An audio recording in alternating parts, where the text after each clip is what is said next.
Today is Thursday, August 6, 2020. Coming up on Roland Martin Unfiltered. Today marks the 55th anniversary of the signing of the Voting Rights Act of 1965. We'll talk with one of the founders of Vote.org about how they're helping people vote today. Facebook has removed troll farms targeting African Americans and supporting Donald Trump. In Iowa, voting rights have been restored for 40,000 former inmates. Also, a suit has been filed in New York against the NRA to dissolve them. Plus, the Navy SEALs have suspended support of the National Navy SEAL Museum. It's tied to Colin Kaepernick. We'll tell you why. And UCLA considers cutting 2 scholarships connected with a Confederate heritage group. Plus, you know what? It's still more drama, folks. We're covering when it comes to this campaign. Joe Biden speaks to NABJ and NAHJ. Makes quite a peculiar comment regarding the lack of diversity in the Black community, but more Latino community. We'll explain. It's time to bring the funk on Roland Martin Unfiltered. Let's go. He's got it. Whatever the miss, he's on it. Whatever it is, he's got the scoop, the fact, the find. And when it breaks, he's right on time, and it's rolling.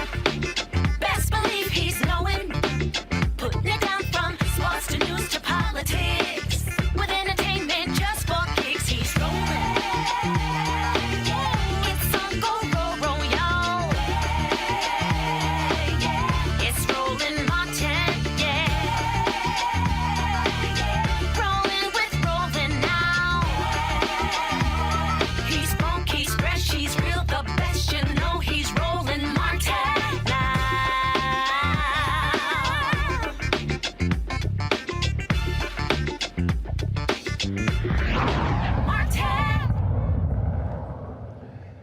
All right, folks, it was 55 years ago when the Voting Rights Act was signed into law. It was an arduous fight for African Americans to get that to happen. Of course, we remember Bloody Sunday, where John Lewis was almost beaten to death, and so many other people were beaten viciously on that bridge. That led to another march from Selma to Montgomery. It was that action that propelled the Voting Rights Act forward. So yet here we are 55 years later, still dealing with the after effects of that. We have the Shelby v. Holder decision by the Supreme Court that pretty much gutted significant parts of that. Congress, on the Democratic side, they have voted to restore or to fix it. Republicans have refused to actually move on it. And so what we're dealing now, of course, is with more issues when it comes to voting. Now, of course, in 2020, because of the coronavirus pandemic, now we're talking about massive mail-in voting. You still have more than 1,000 voting locations that were they've gotten rid of in the South. All kinds of battles over the issue of voting. Here we are, 88 days before the election, and we're still not sure what is going to happen in November. Folks are very worried. But more importantly, if you're not registered, you can't vote anyway. That's right. Pull the graphic up, y'all. That's right, please. Thank you. 88 days before the presidential election. Don't forget the election goes beyond for president. You have key United States Senate races. You have all members of the House of Representatives who are up for re-election. And then, of course, we have gubernatorial, state representatives, state senators. We have local races as well. It is a whole lot. Joining us right now is Andrea Haley. She's the CEO of Vote.org. Vote.org, of course, is a place where you can get as much information as possible. First and foremost, if you are concerned about whether you're registered, you know, you've had a lot of people who have been displaced when it comes to voting, removed from voting rolls. You can check that. You can also request opportunity to mail by vote. First and foremost, Andrea, how has it been going in terms of what kind of traffic have you seen coming to your site since so many people now are looking at voting by mail as a result of coronavirus? Hi, Roland. It's so good to be here with you today. So thank you for having me on. We have seen a huge amount of traffic on the site at Vote.org, sometimes up as much as 700% over anything we've ever seen before. We've already helped over 1.2 million people since January request their absentee or their vote by mail ballot. So we're really excited about that. We know that registrations across the country are down, but registrations at Vote.org are way up. I think it's because we're a digital resource. So in this time where so many people have been in their houses, we have the tools that people can use to go ahead, get on their phone, verify their registration status, register to vote, or request their absentee. So we're really excited about everything that's been happening at Vote.org, and it gives us a lot of hope to see so many people participating. And Anthony, you can go to my iPad, please. I'm actually showing the site right now. Again, one of the points that I have made to people over and over and over again is that don't just assume you're registered. We have seen people knocked off the voting rolls. We've seen efforts to remove people saying that they did not have an initial or something along those lines. And so what I keep telling people is go to the site and just double check to make sure. That's right. Just to make sure, because we've seen lots of errors. And then people go on election day, then they say, well, no, file a provisional ballot. Well, here's the deal. If you vote by mail, I mean, you're dealing with that drama as well. And so I just keep telling people, just double check. Yep, that's absolutely right. Double check, make sure you're still on the rolls. Don't take it for granted. It only takes a second to double check. So I recommend that people do that often. And then the other thing is that we know this year there are going to be unprecedented challenges. So it's so important to go ahead and register early. And if you're going to vote by mail, to get those requests in very early this year, because we know that, as there's a wave of people who are going to do it right at the deadlines, and that they may run into trouble in the states as the states work to scale their vote by mail programs. One of the things on here, you have polling place locator. We know more than 1,000 polling locations have closed all across the South in the last decade or so. And so how are you ensuring that it is the right up-to-date information for people able to access their polling location? Yes, it's a huge problem, especially since today is the anniversary of the Voting Rights Act. And as you said, we know that the Voting Rights Act had protections in it that have been gutted and that were gutted in 2013. And because of that, we've had poll closures all over this country. Another issue we have this year is that we need a new generation of poll workers to step forward too, so we can keep these in-person locations open. At vote.org, we are tracking election law changes and polling locator changes every day. We've had to hire on a team of election attorneys to help us out in that and to make sure that we're delivering the best, most up-to-date information to voters in real time. So I suggest that as people go online and they register, that they also sign up for the vote.org election alerts, and that way we can text you any updates that are happening in your community. So that one, so again, Anthony, go to the iPad. So when we click election reminders, so if you sign up for that, that's anything that is specific to what folks are doing, what's happening in where they're voting. Yes, absolutely. And this year has looked a little different for everyone in the civic space as we had the shutdowns in March, right as primaries were happening across the country. So what we've done at vote.org is we've become a rapid response hub. We have over 4 million people who have signed up for those election alerts already. And we make sure that as in the primaries, as dates were changing, as rules were changing, we let voters know in real time. And for the general election, we'll let voters know what it is they need to bring with them to the polls or to participate and vote by mail in real time specific to their state. All right, then. Again, folks, the site is vote.org. All the information, go right back to it, Anthony. All the information there. Check your registration, register to vote. If you want to vote by mail, you can actually request right there. I did that just a couple of weeks ago. Get election reminders. You can also pledge to register, polling place locator. And if you want to sign up for the 2020 census, you can do it right here as well. And so that's all important. Andrea Haley with CEO of vote.org. We really appreciate it. Thanks a lot. Thank you for having me. 88 days. Yes, indeed. Yes, indeed. Well, 88 days for election day. But what I keep reminding people to remember, you got registration deadlines, then you got early voting, then you have early voting deadlines, then you got mail deadlines. And so I'm sort of reminding people to think in those terms, because I'm trying to get as many people as possible to focus on getting things done early and not waiting to the last minute. That's right. Make a plan and make it early. That's true words. So thank you so much, Roland. All right. Thank you very much. I want to bring my panel right now. We, of course, have Reese Colbert, Black Women's Views, Erica Savage-Wilson. She is the host of Savage Politics Podcast. In a moment, we're going to have Dr. Greg Carr, Chair of the Department of Afro-American Studies at Howard University. Erica, I want to start with you again. 55 years ago, Voting Rights Act was signed. Republicans have done everything possible in the last 20 or so years to gut this, and we've really seen it in the last decade. Bottom line is we got to stay vigilant. Democrats have passed a bill to fix the Voting Rights Act in the House. It is languishing in the Senate. Mitch McConnell is not moving on it as well. If people want to say what's the difference between two parties, that's it. Democrats want to fix it. Republicans don't. Yep. And Republicans continue to lead the way in voter suppression, right? So when we look at, there's really not a false kind of choice here. Supporting the party that continues to lead in voter suppression tactics, that continues to support this occupant of the White House who was a son of a Klansman, who would continue to do everything that he can do within his power to definitely ruin the confidence of people in the vote for November the 3rd. And so one thing that I've been saying to people, and I'm so glad that you had the CEO of vote.org, Roland, and you mentioned all the things that you mentioned, is I've been saying on Savage Politics to listen, have a voting plan. When we think about kind of like 88 days, but even when we shrink that down to, as you said, when you think about all of the deadlines and kind of like what is in front of us and postmark dates and things of that nature, we don't have enough time. So I've been saying to people, listen, whatever your voting plan is, if you're going to be voting by mail, or if you're going to, because of wanting to be at the poll or because you're a senior, there's literacy barriers or what have you, to make sure your municipality has early voting dates. And if they do engage in that, the nostalgia of standing in line, that is package that up for a different time.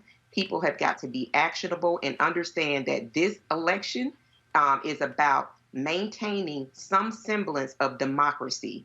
It is not about waxing poetic about who is the best candidate. Yep. It is simply about that. Folks, this is actually the video from 55 years ago when the Voting Rights Act was signed into law by President Lyndon Baines Johnson.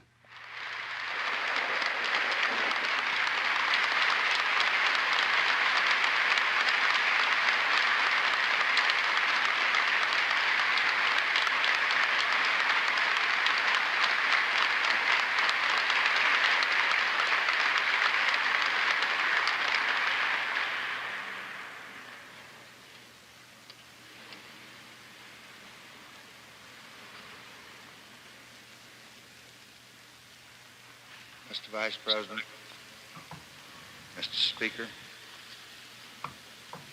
members of Congress, members of the Cabinet, distinguished guests, my fellow Americans. Today is a triumph for freedom as huge as any victory that's ever been won on any battlefield. Yet to seize the meaning of this day, we must recall darker times. 3.5 centuries ago, the first Negroes arrived at Jamestown. They did not arrive in brave ships in search of a home for freedom. They did not mingle fear and joy in expectation that in this new world anything would be possible to a man strong enough to reach for it. They came in darkness and they came in chains. And today, we strike away the last major shackle of those fierce and ancient bonds.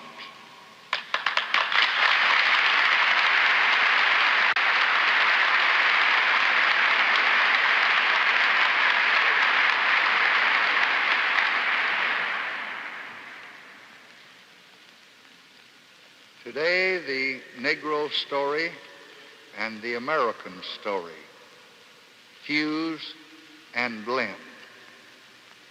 And let us remember that it was not always so.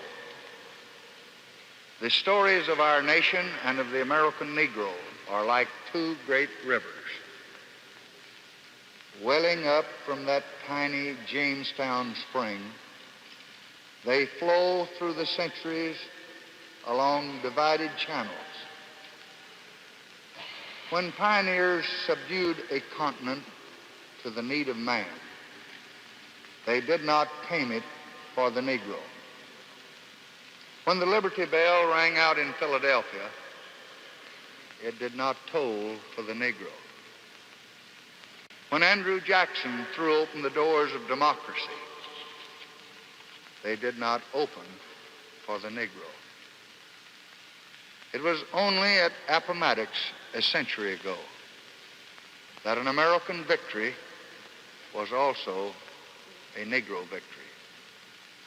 And the two rivers, one shining with promise, the other dark stained with oppression, began to move toward one another. Yet for almost a century, the promise of that day was not fulfilled.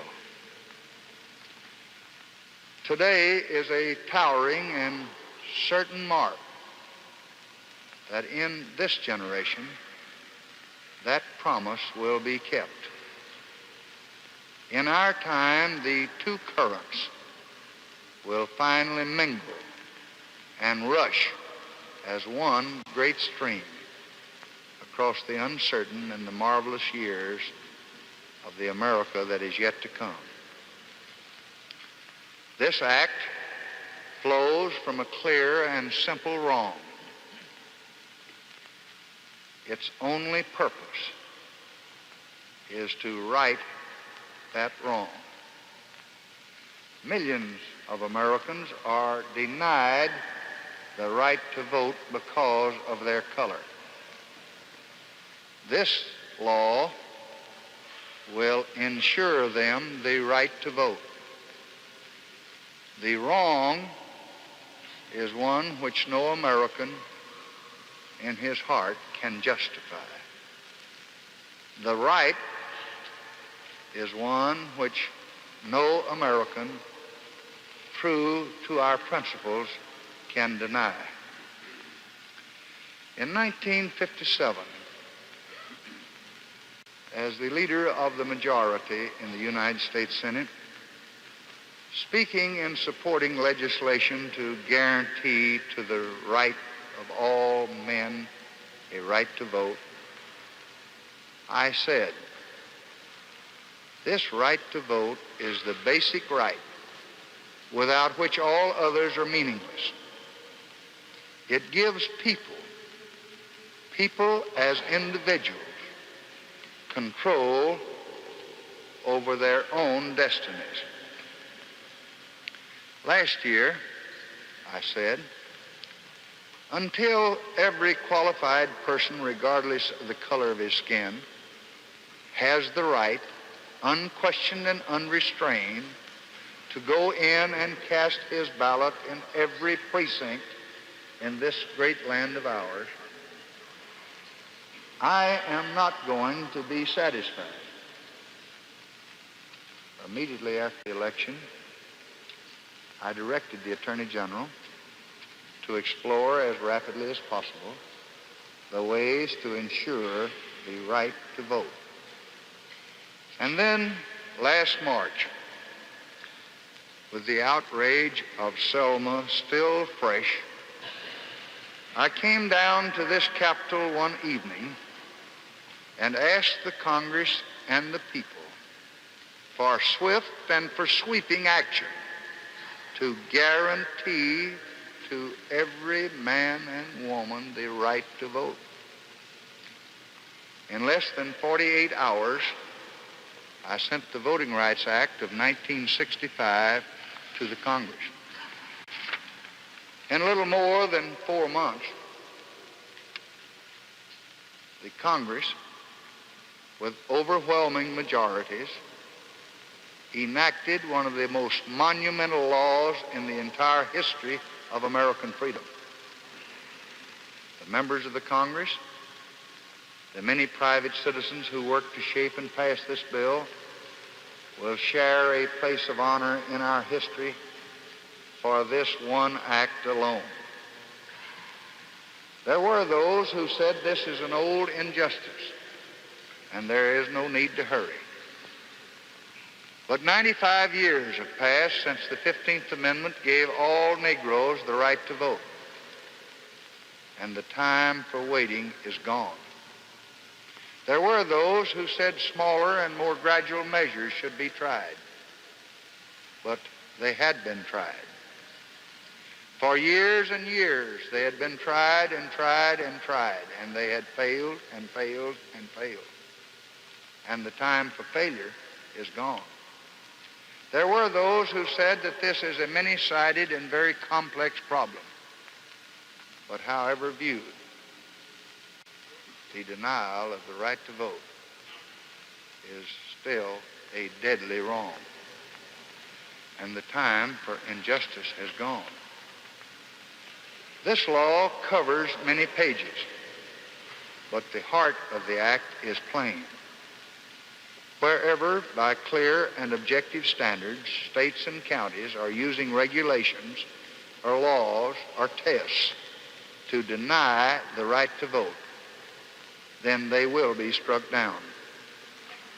If it is clear that state officials still intend to discriminate, then federal examiners will be sent in to register all eligible voters. When the prospect of discrimination is gone, the examiners will be immediately withdrawn. And under this act, if any county anywhere in this nation does not want federal intervention, it need only open its polling places to all of its people.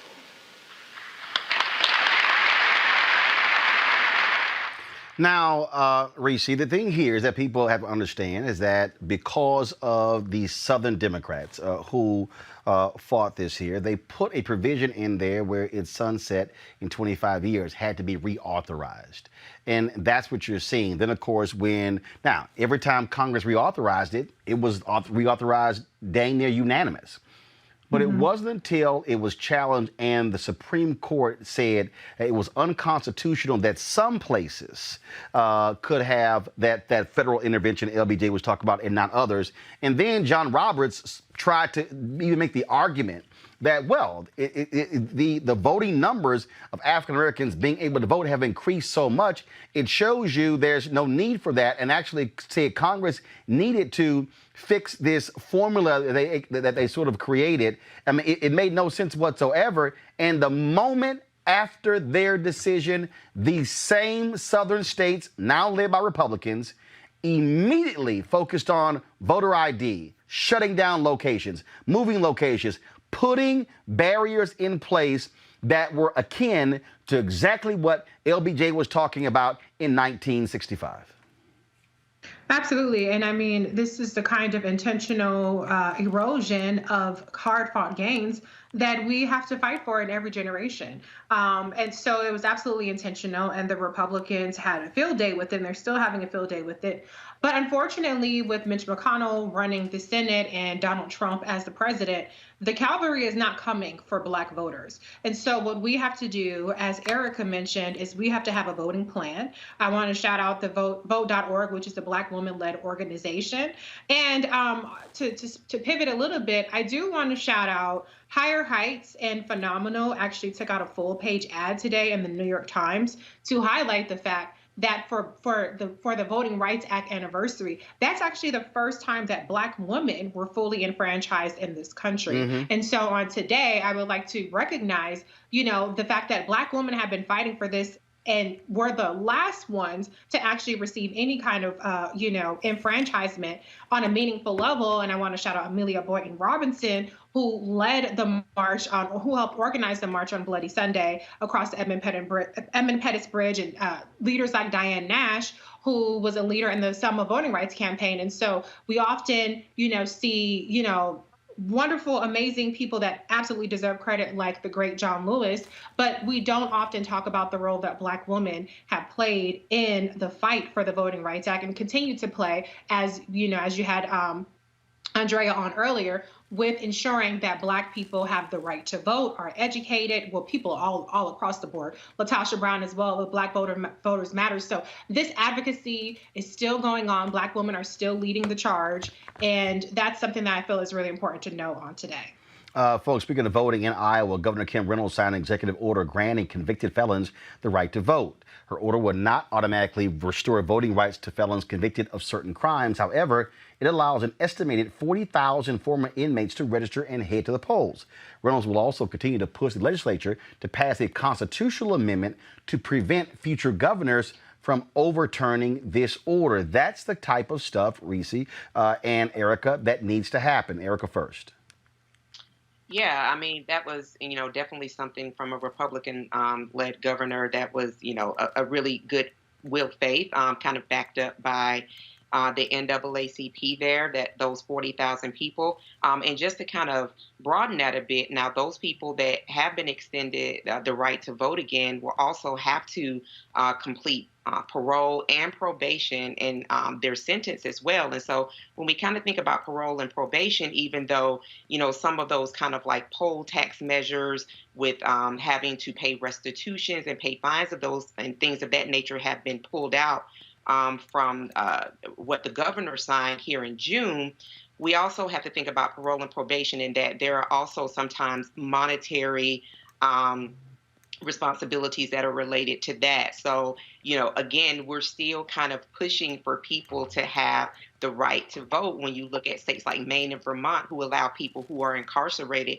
to still cast ballots. So this ongoing movement, where Reese talked about all of the Black women who have been involved in that movement, I just want to invoke the name of Fannie Lou Hamer, who got activated in a church back in 1962 in voting rights and educating people on their right to vote as well. So when we kind of look at all of this, this is a good faith step in the right direction, but there still needs to be a push for more to ensure that people who are incarcerated, particularly the state of Florida, where the Governor DeSantis decided to really shift those hundreds of thousands of previously incarcerated people that would have the right to vote and invoke some level of poll tax, that we really do push further, because that right should be exercised by everyone. Oh, absolutely. And so again, today's the 55th anniversary of the Voting Rights Act. And so when the show is over, what we are going to do is we're going to actually stream that entire ceremony so you can hear the full speech and actually see the folks who were also there as well. And so that was certainly history that was quite important there. Now, folks, we talk about voting. Look, there are people who want to stop Black folks from doing that. And we're also seeing the type of efforts, voter suppression efforts online that targets African Americans. Well, today, Facebook announced that they have removed hundreds of accounts from a foreign troll farm posing as African Americans in support of Donald Trump and QAnon supporters. It also removed hundreds of fake accounts linked to conservative media outlets like the Epoch Times that pushed pro-Trump conspiracy theories about coronavirus and protests in the United States. This is part of its enforcement against coordinated inauthentic behavior, which is the use of fake accounts to inflate the reach of content or products on social media. In a moment, Shireen Mitchell is going to be joining us to talk about this here. But this is what we're seeing, Reese. We're already seeing in 2020 what we saw in 2016, where individuals impersonating African Americans are trying to have an impact on the discourse, stir up dissension among Black folks. Absolutely. And that's why we have to be very vigilant about what we are ingesting, and not just taking these memes at their words, not just taking these catchy tweets at their words. You have to have some critical thinking skills here, people, and you have to do your own research. You have to verify, and you cannot feed this artificial machine. And I see it all day, every day, where people just take these bots and what they're pushing out there and they run with it. And it's very dangerous, because they are actually coordinated, and their job is to push disinformation and misinformation. And so don't fall for the hype. Make sure anything that you're sharing, that you verified it, that you validated it, because you could be a part of this campaign. A lot of the efforts that we've seen actually take very few bots before it gets amplified exponentially by real people, which is harder to detect at that point. Right now is Shireen Mitchell. She's a social media analyst and diversity strategist. Shireen, again, we see these farms. Earlier this year, there was a Russian farm that then was moved to Ghana, where they were also impersonating African Americans. And this is why, what I keep telling people, you better trust and verify who you're following and listening to, because these are deliberate efforts to stir up dissension among black people. It's no different than the Republicans who are trying to help Kanye West get on the ballot in certain states.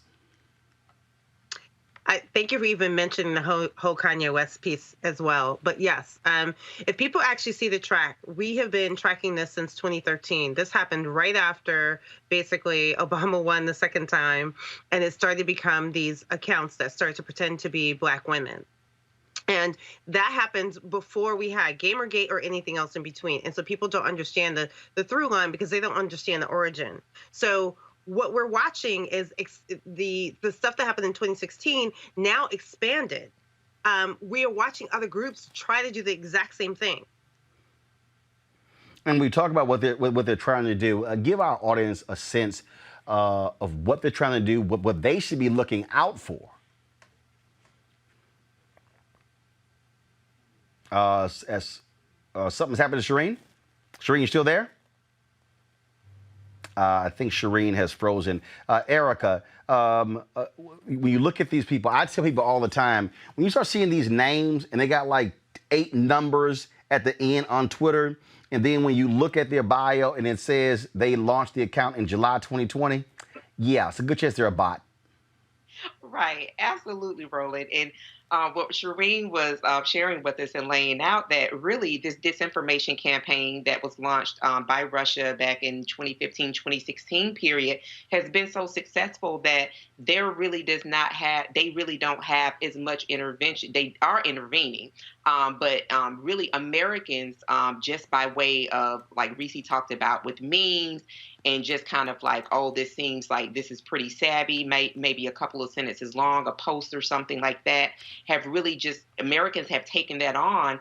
And as Reese said, really ingested that and made that truth and sharing that. And so this really, along with what you said, making sure that when you see somebody who has a name and a whole bunch of digits, all those characters, and just kind of like propped up a Twitter account that is most likely a bot.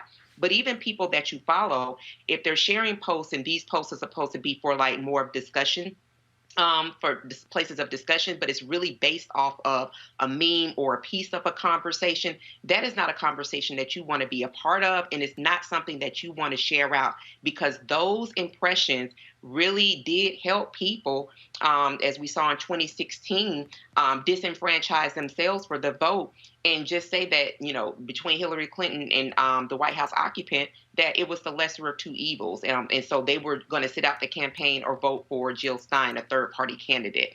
And so people really, really, really have to be very, very clear on the people that they're receiving their messaging from. And again, before you share anything, you make sure the onus is on the person with whom that account belongs to ensure that what you are in fact sharing is factual. Shireen, we have you back here again. What should we be looking out for? Yeah, so I think that some of the recommendations that just was said are important.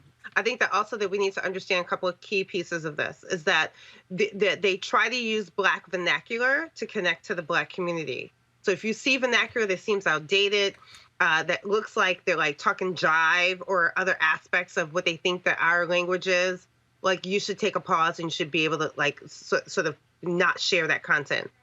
I think the other key pieces is that targeting Black women, because they are key to the Democratic vote, as we're having this debate about the vice president, as we're having these debates about issues that are important to the Black community, is if you look at accounts that pretend to be Black women or targeting Black women, that you should take a pause and like either, if it's a real Black woman and you know it, protect that person, protect their voice, or call it out and stop the sharing of that disinformation. As we're going into this election, we also have to understand the way that COVID is being used and weaponized against our community. And so that people who are pretending to be Black people who are basically sharing misinformation about COVID are also red flags. Make sure that you're confirming that data and confirming where that data is coming from or that information is coming from. And I think the important part that I think was said a little bit earlier is about the memes.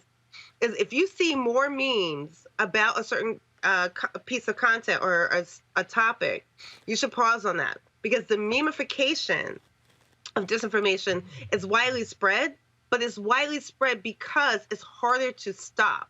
What most people don't understand is the tech companies and which use algorithms, the algorithms cannot track the text and the content of an image. They can track the content of the text if you write a text, but not the image. So if you're sharing a meme that has text in it that's disinformation, it's harder for them to catch it and snatch it down. So you have to be careful about sharing memes. Right. And don't just laugh at it, because you might be laughing, but you're contributing to it. Yes. Yes. You're helping to spread it. You're helping to share it. Like, the memification is one of the biggest weapons that has been used, which is why we have this problem, because most people don't even realize how the applications work for images versus text. So if you see a text that says, do not vote, or both candidates are the same, or vote, don't show up to the polls, text your vote, and it's an image, be clear that kind of information is disinformation that's targeting vote suppression, which we call digital vote suppression. And it's harder to capture, especially running up to the election. All right, Shireen Mitchell, we certainly appreciate it. I'm sure we'll be talking with you a lot more over the next 88 days leading up to the election. Thanks a lot. No problem. Thank you for having me. Folks, today the New York Attorney General Letitia James filed a lawsuit to dissolve the National Rifle Association. This follows an 18-month investigation that found evidence that the powerful gun rights group is, quote, fraught with fraud and abuse. The investigation found financial misconduct and millions of dollars that contributed to a loss of more than $64 million over a 3-year period. The suit alleges that top NRA executives misused charitable funds for personal gain, awarded contracts to friends and family members, and provided contracts to former employees to ensure loyalty. The suit names the NRA as a whole, but also names 4 current and former NRA executives. Executive Vice President Wayne LaPierre, General Counsel John Frazier, former Chief Financial Officer Woody Phillips, and former Chief of Staff Joshua Powell. Folks, we have video of that news conference? Okay, I don't know why first of all, let's bring in Greg Carr, which allowed me some time to pull some video up. We should have had that video. Let's go to, so Greg, this suit by James, people may not realize, the NRA, there are 2 groups. You have the NRA nonprofit, and then of course you have the NRA that's a 501c4, which allows for them to be able to be engaged in political lobbying, things along those lines. But the foundation, it is headquartered there, was chartered in New York. Donald Trump was asked about it. He said, oh, they should just move to Texas and live great. Not that simple, because when you're chartered in that state, guess who has to give permission for you to get chartered to go somewhere else? The Attorney General. Greg, what do you make of this sister dropping the hammer on the NRA today? Well, Letitia James is a known quality product of the Howard University School of Law. So, but she came to hustle that way. So, in other words, this is not the one to mess with. I mean, between what Cy Vance is doing and what Letitia James is doing, it's really clear where the man whose mind is melting, what he's preoccupied with. He knows it's just a matter of time before he goes down. In terms of the NRA, whether it be the failure of their NRA TV project or their attempt to brand themselves, Wayne LaPierre have been wearing those expensive suits for years. And, there's something about power when you have it, many people, that gives you a sense of impunity, like you can't get got. And I'm glad that you led out the show with Linda Johnson and the Voting Rights Act. I got some good friends who are down in Montgomery right now, actually, took their families down to be there in Montgomery for the celebration of the 55th anniversary of the passage of the Voting Rights Act. And this, once again, is a reminder of why elections matter. Because Letitia James ran for office. It's not an appointed office. So if you want to see change, you better put somebody in here who is capable. And Letitia James will have the scalp of the National Rifle Association on her belt at some point. This is some of that news conference. Go to my iPad, please. Over charitable corporations and their trustees, including the NRA. The NRA's influence has been so powerful that the organization went unchecked for decades, while top executives funneled millions into their own pockets. For years, the NRA diverted millions and millions of dollars away from its charitable mission for personal use by senior leadership, to award contracts to the financial gain of close associates and family, and appeared to dole out lucrative no-show contracts to former employees in order to buy their silence and continued loyalty. This lawsuit specifically charges the NRA as a whole, in addition to 4 individual defendants. 1, the first individual, longtime Executive Vice President Wayne LaPierre, who has been the face of the NRA for decades. 2, former Treasurer and Chief Financial Officer Wilson Woody Phillips. 3, former Chief of Staff and the Executive Director of Operations Joshua Powell. And 4, Corporate Secretary and General Counsel John Frazier.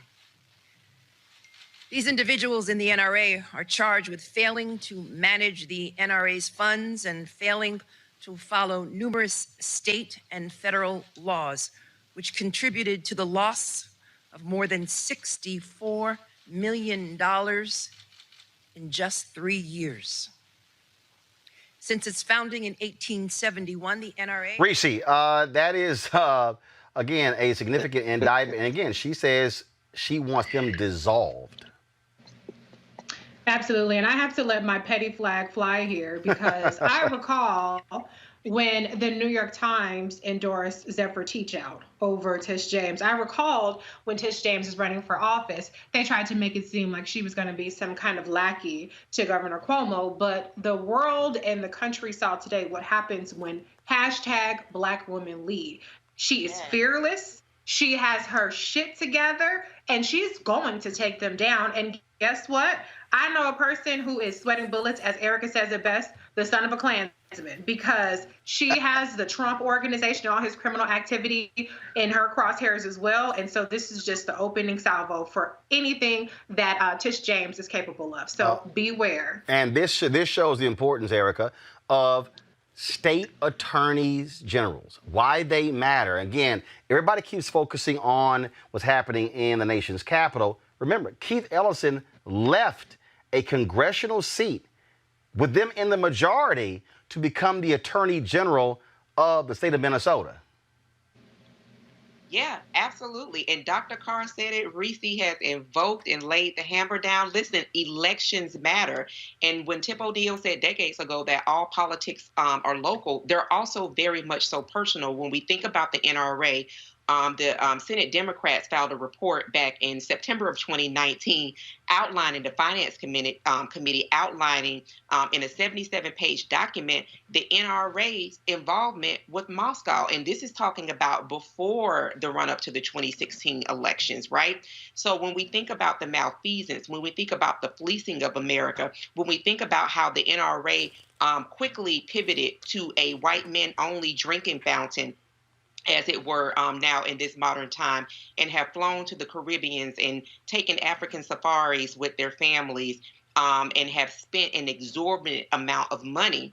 Meanwhile, the Senate Republicans led by Mitch McConnell still have not came to an agreement around continuing to support Americans during a public health crisis and an economic and housing crisis. So this is what people need to actually see and sit with and understand.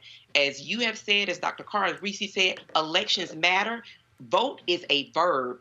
Get prepared, get ready to vote, unless we want to see kind of the same running along that we continue to see in the fleecing of America, meanwhile telling you to abide by the rules. All right, folks, let's talk about Vice President Joe Biden.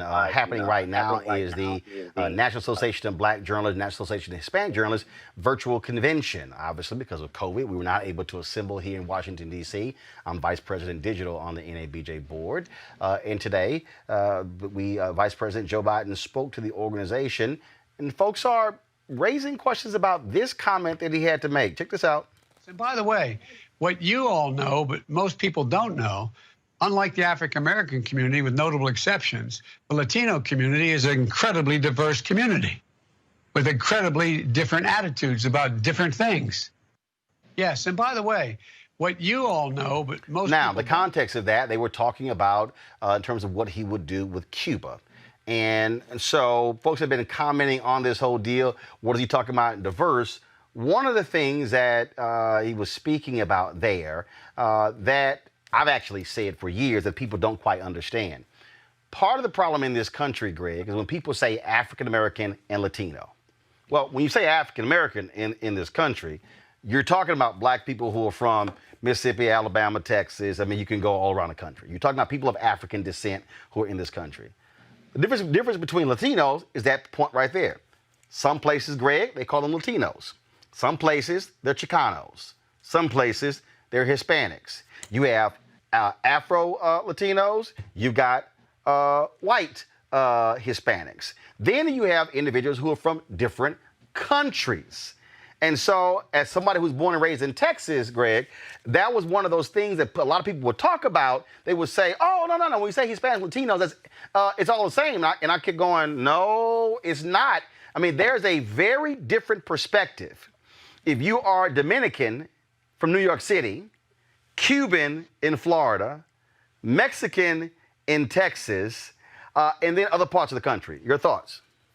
No, I agree wholeheartedly. And you know that, of course, as a son of Texas. Years ago, 15, 20 years ago, I used to tell my students at Howard, I say, you know, you got Felix Trinidad Latinos and you got Oscar de la Hoya Latino.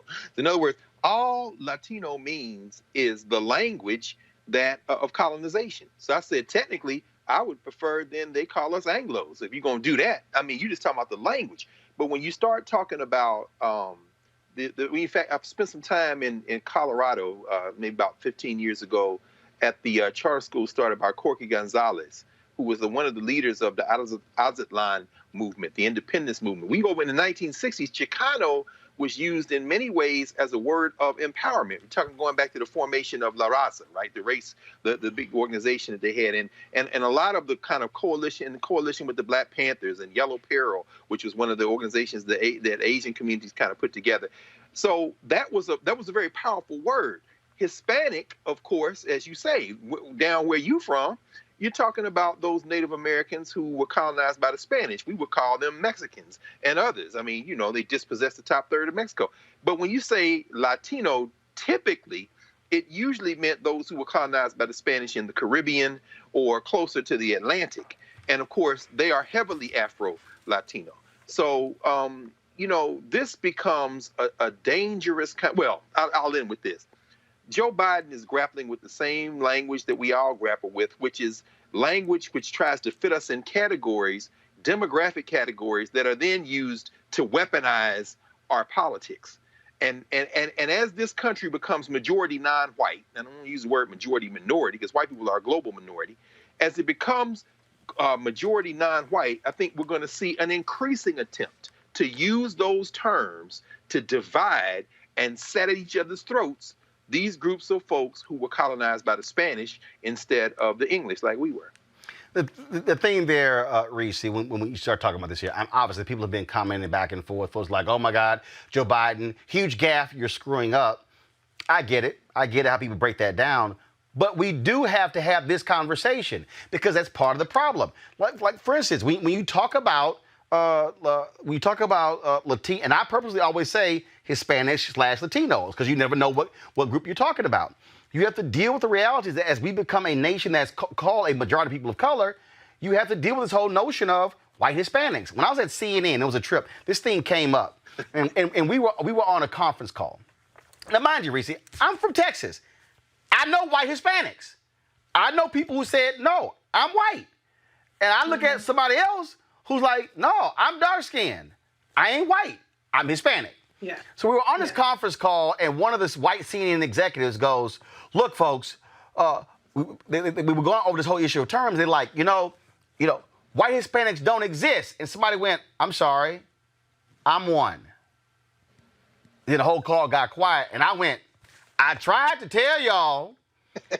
And so this whole distinction, this whole idea, and so sure, for the Biden team, like you guys sit here and, unpack and try to explain, well, this was the context of the statement. So it's real quick to say, boom, here's his 13-second or 20-second soundbite.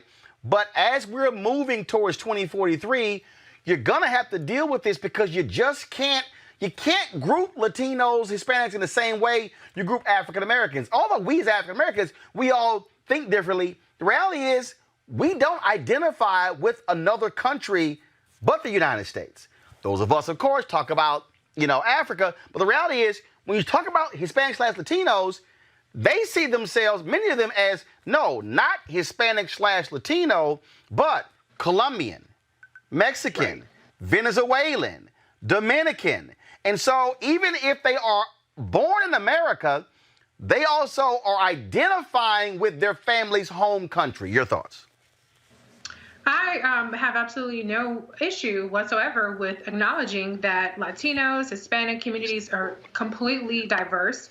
They are absolutely not monolithic, and I think it is well worth anybody's efforts to understand how these differences play into perhaps their political affiliations and their decision making. However, I absolutely do begrudge the notion that Black people are monolithic. Do not mistake the fact that we vote overwhelmingly Democratic as us being monolithic ideologically, how with our attitudes or anything like that, because that's just flat out false. I don't understand why there even has to be a juxtaposition.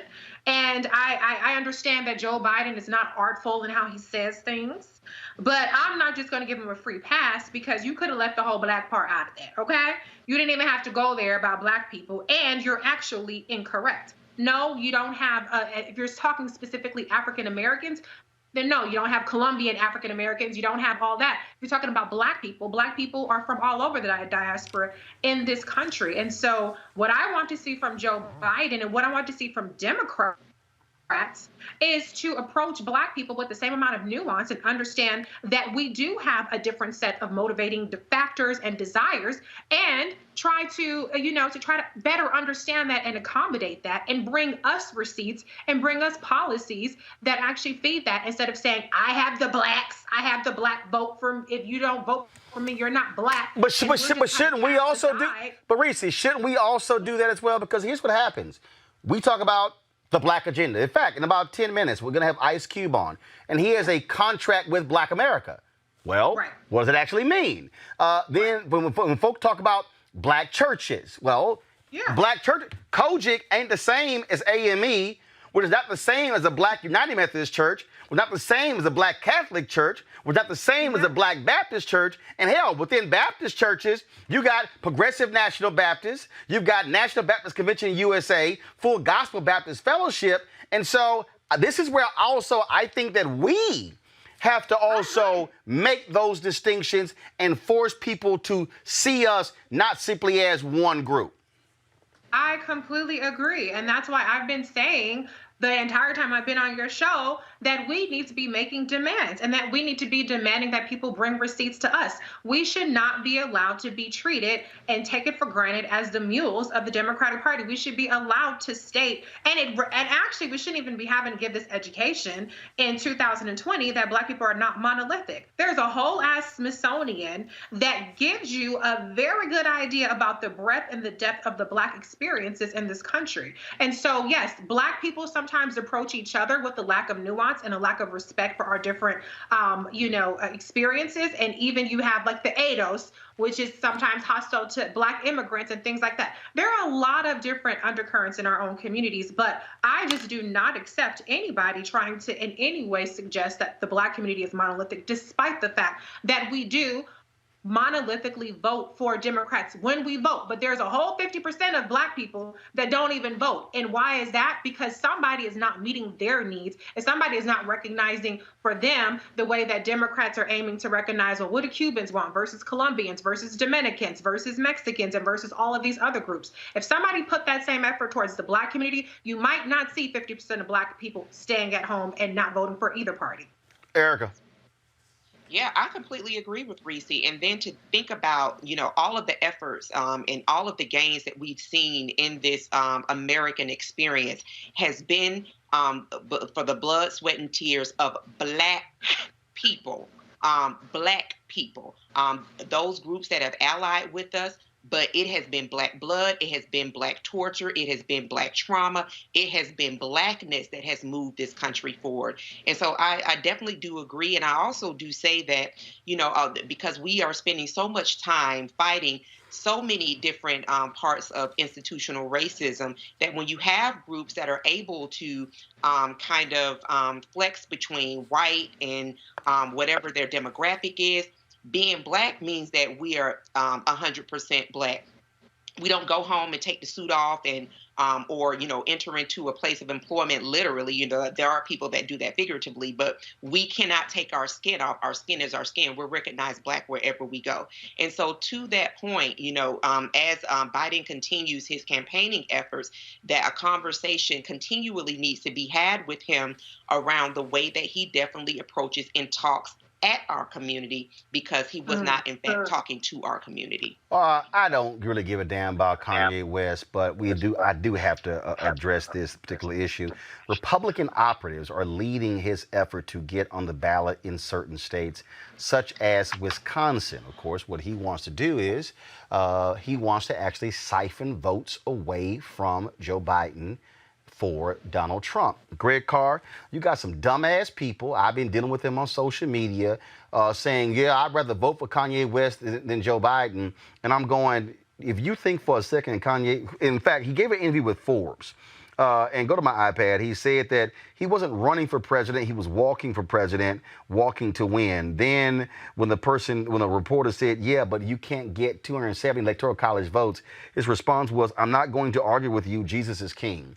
First of all, let's just be clear. The Republican Party is dealing with an unstable individual who has mental illness and are trying to use it to their advantage. Many Republicans, like S.C. Cupp and others, have been blasting them for that. But let's just be real clear. If you were even thinking about voting for Kanye West, you're voting for Donald Trump. That's what the game is. And it's clear. Republican operatives are behind the effort. Actual Republican lawyers are handling getting the signatures to get Kanye West on the ballot in places like Wisconsin because they want to draw Black votes. Of course. I mean, it's just that simple, Roland. You've said it. Human beings are not monolithic. No human community is monolithic. But when we start talking about power, who has it and who doesn't have it, it usually congeals around groups who can work out a common agenda.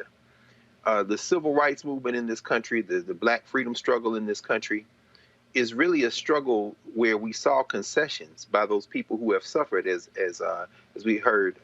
We just heard Erica talk about it. The domestic suffering.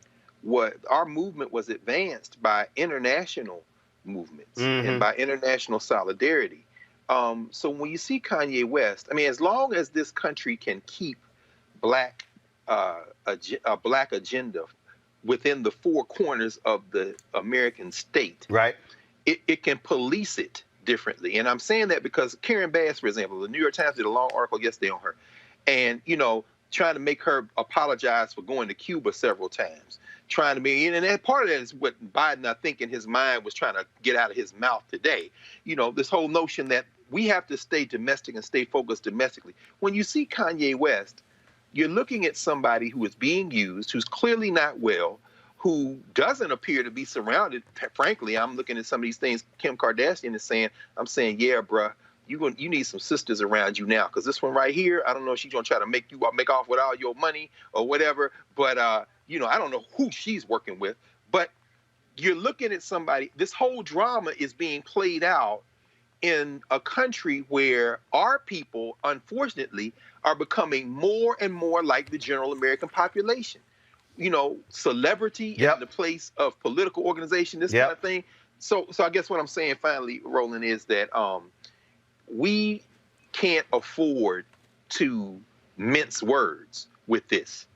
A vote for West is a vote for Trump. And anybody says it's not, we don't even got to argue with them. We should be too busy trying to get these people who ain't going to vote at all to the polls. So let's ignore this, man, because that's exactly what they're trying to do. And to see, again, Republican operatives behind this, Erica, this is real simple. They are scared to death that Trump is going to lose. They see what's going on. Donald Trump only won in 2016 because fewer people voted. And what they want to do is they know he only won Wisconsin by 10,000 votes, Erica. And their whole deal is they know black folks are fired up. You got white progressives fired up. They are hoping to get 20, 30, 50,000 people to cast a ballot for Kanye as opposed to potentially voting for Joe Biden. That's the game that they're playing. Yep, it's the Jill Stein effect. It's literally watching a replay of 2016 happen right before our eyes. And so, honestly, for somebody to actually either on their mail-in ballot or to actually go into a precinct and actually check the box for Kanye West should not have the right to vote. What Dr. Carr said about, and I think that that is an important point that really, really needs to be amplified about the celebrity presence in way of serious matters when we're talking about politics, when we're talking about setting precedents and ensuring protections, not only in federal institutions, but state and local institutions as we look at those down ballot races, is asinine. But it also speaks to where people's attentions is, how long, when we talked about memes and things of that nature, how people just take incredibly important information and condense it down to 6 seconds, which could be equated to disinformation. We're in a real troubled spot here. And so exactly your point that a vote for Kanye West is, in fact, a vote for Donald Trump, but it is also actually not even a vote as far as I'm concerned. What they're trying to do, Reese, real simple. They are scared to death of the black vote in 2020. And so they're going to throw everything at black people in the next 88 days in order to try to get this man to win. And that's why, Reese, I keep telling black folks, we better check the registration. We better sit here, and if you're going to vote in person, vote during early voting. Don't wait till November 3rd, because I'm black. Everybody listen to my voice. They are going to try to create lines that are 4 and 6 and 8 hours. I'm telling you, they are scared of black voters, Reese. Absolutely. And just one more note about Kanye West. To be clear, the Republican operatives that are helping him out are very incompetent. They are a band of really idiots, to be honest. And so the paperwork that he's been submitting to get on these ballots have so many errors. There's a lot of fraud involved. And so Kanye West needs to be more worried about not ending up in jail for election fraud than he does about getting on the ballot, because these white operatives are going to have his black ass in jail, and he will not have even one electoral college vote. But on the topic of black voters, yes, absolutely. And the one thing I really want to emphasize to people as well is that I know that people are scared about the post office. We're hearing about the intentional delays in service, sometimes taking people 3 weeks to get their mail. So it's very important, number one, to request an absentee ballot now so that you're the first to get it. But also keep in mind that in most places you can actually physically drop off your mail-in ballot. But hold on, stop right there. I want you to pin a pin. But I need people to remember that might be the case where you vote, but it might not be the case elsewhere. People got to understand, there are no national standards for voting. There are state and county standards. What your county does, it literally can change from a county in the same state. And so I need people to understand, check the rules where you vote. That's why vote.org is important. Finish your point, Reese. Yes, check the rules. Absolutely. Because as Roland said, it can be different everywhere else. But for those of you who have the option to drop off your ballot, it's a very, very good and safe way to do it. I dropped off my absentee ballot when I voted in this primary. So I would encourage you, as another extra step that you can take if that option is available to you, to actually drop off your ballot, because you don't have the margin of error in terms of relying on this postal service. All right, folks, got to go to a break. We come back. A conversation with Ice Cube about his contract with Black America. Yeah, I know all y'all got some questions for that. And Reese, control yourself being on the same show with Ice Cube. All right, got to go to a break. We'll be back in just a moment. Or Roland Martin Unfiltered. You want to check out Roland Martin Unfiltered? YouTube.com/Roland S. Martin. And subscribe to our YouTube channel. There's only one daily digital show out here that keeps it black and keep it real. It's Roland Martin Unfiltered. See that name right there? Roland Martin Unfiltered. Like, share, and subscribe to our YouTube channel. That's YouTube.com/Roland S. Martin. And don't forget to turn on your notifications so when we go live, you'll know it.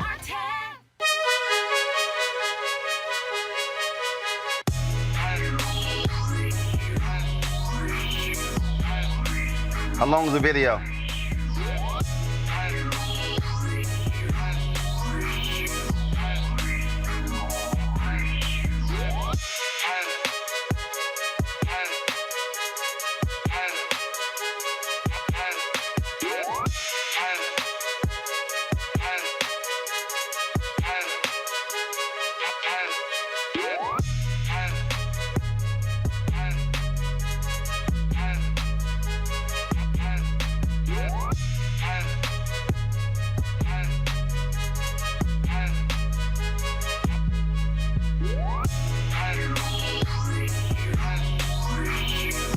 All right, folks, the black-owned company, Ceek.com. They've got these great virtual reality headsets right here. All you do is pop your cell phone right into here, and then you can watch the content, the virtual reality content on their website, Ceek.com. You can also watch videos in 360 degree, and so this is what that particular headset is.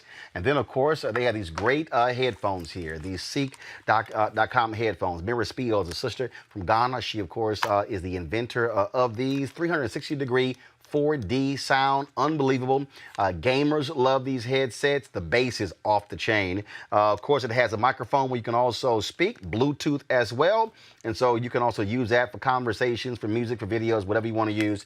And so you get to of course get a discount because you watch Roland Martin Unfiltered. Use this promo code right here, RMVIP2020, RMVIP2020 when you go to Ceek.com, CEEK.com. And so we want you, of course, to support the black-owned companies that also support what we do here at Roland Martin Unfiltered. All right, folks, let's talk about policy.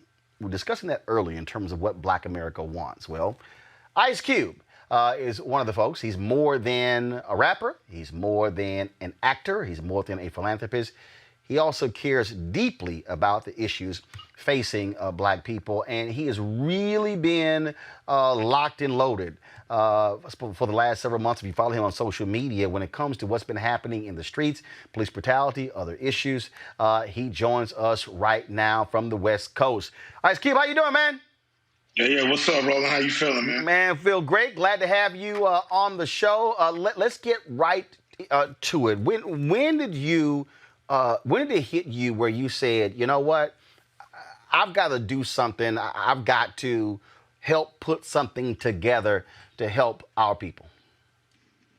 I had thought of a piece of what's now called the Contract with Black America. I had thought of a piece of it called the American Jobs Pact, where it was just a great, program where industry could work with the community and government. And so, I was working on that idea for a while. And then I ended up getting into the big three. To start a league, a pro league from scratch, it kind of, monopolized my time. So it really took me away from it. And, we're 4 years into that, and that's rolling. We didn't get a chance to play this year. So I had a lot of time on my hands. So with this situation with George Floyd and where the country is now understanding how much we need reform everywhere, overhaul, reconstruction of everything. I started thinking, with, a bunch of smart people. And we said, let's think of something broad. Let's look at all the areas where systematic racism or systematic exclusion is keeping us from having generational wealth. And so in digging you see where all the pitfalls are, where all the obstacles, all the systematic stuff that keep us back that's happening in this country. And so that's what really started, us thinking that we need something broad that we can ask government and the private sector to be a part of. How do you respond when people say, man, look, I'm not trying to listen to some entertainer talking about these policy issues. You shouldn't be addressing this stuff. I shouldn't have to. Really, I shouldn't. But, somebody's got to, set something in motion that's more than just, reforming one thing like the police. You reform the police, and if you leave the prison system in place and the justice system in place, it's not going to matter. We're getting it from all ends, so everything has to be reformed at the same time. Of course, we welcome smarter people to come look at what we got and build off of it. This isn't Ice Cube's contract with Black America. This is a contract with Black America. So anybody can help us make it better. We're not legislators, so we don't have to take it the whole way. We just got to present what we believe we collectively need and the change that we collectively need to get a foothold in this country. Because the whole thing about, it's all about education. You pull yourself up by your bootstraps. If you don't have no boots, you ain't got no bootstraps. And we ain't got no boots. We need some boots. Well, folks, pull ourselves up. Well, folks always love to use that phrase, the bootstrap, but the reality is white folks didn't pull themselves up by the bootstraps. They received significant governmental assistance. Dr. King talked about that when it came to the land that was distributed all across this country, and when you talk about the resources as well. But again, that's just one of those phrases that is always used to make black folks believe that we have to do everything ourselves, as opposed to, even now, you look, we're sitting here having a conversation, over this digital platform. The internet wasn't created by the private sector. Government created the internet. That's how Mark Zuckerberg is rich, and the guys who own Google and the rest of all these tech CEOs. This was a government creation. Without a doubt. The government just pulled $3 trillion out of a hat. And they bailed out a lot of big major companies, but how many black companies did they bail out? We're 13.5% of the country, give or take. So we deserve 13.5% of that money to go into our communities to help us get a foothold. The wealth gap is 10-1. Every dollar that a white family has, a black family has 10 cents. And it's not getting closer, it's just getting bigger. So that has to stop, change, and reverse. We have to catch up. And we will never catch up at this pace. It's designed for us not to catch up. And we got to break that design. How many government contracts go to black contractors? Yep. We should be getting 13-point-something% of that. Well, this week on the show, I've been calling out Young and Rubicam because they control the contract when it comes to getting the word out about the census. That's a more than $300 million contract. $100 million that was supposed to go to black media and has gotten pennies. Now, they finally are responding to us, but the fact is, I had to call them out, put them on blast on social media. That's the kind of stuff that should not happen. And the reality is, we see this all across the board. And not only that, when we do get a contract, they devalue the black business or the black consumer, and so they'll give us even less when it comes to that contract than somebody else who is appealing to a white audience. So even when we do get a contract, it's still less. They got 1,000 games, and we sick of the games. It's time for them to give us our just due. This is something we're owed. This isn't something we're asking for or begging for. We give all that tax money to the government, and all they do is give it to their friends. You know, money don't trickle down. It always trickles up. It always trickles up. So you have to pump in cash to the bottom so it can pump up, because it will. Because everybody gonna go buy something they need from somebody rich, probably, that, you know, has a lot of it. So that's just how it is. This trickle down stuff, it never reaches us. You know, it may trickle down, but it never gets to the bottom of that pyramid where we are. You know, we're relegated to the bottom in a systematic fashion. And we got to break that up. It got to stop. So let's go through your agenda here. First of all, you have something called cream of the crop training centers.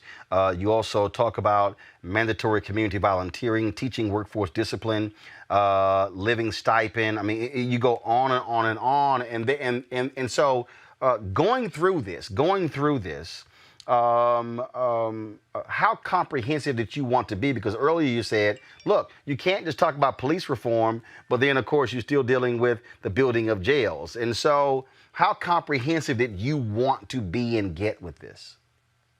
I just wanted it to be some kind of start for us to have a broad plan that we can build on and get it to a point where, you know, I mean, walking in and asking for all of this at the same time, you know, could be daunting. But if we got big chunks that we reach and grab for, we can get there. So it's a process. Like, you know, I'm not trying to be a politician. I'm not trying to run for nothing.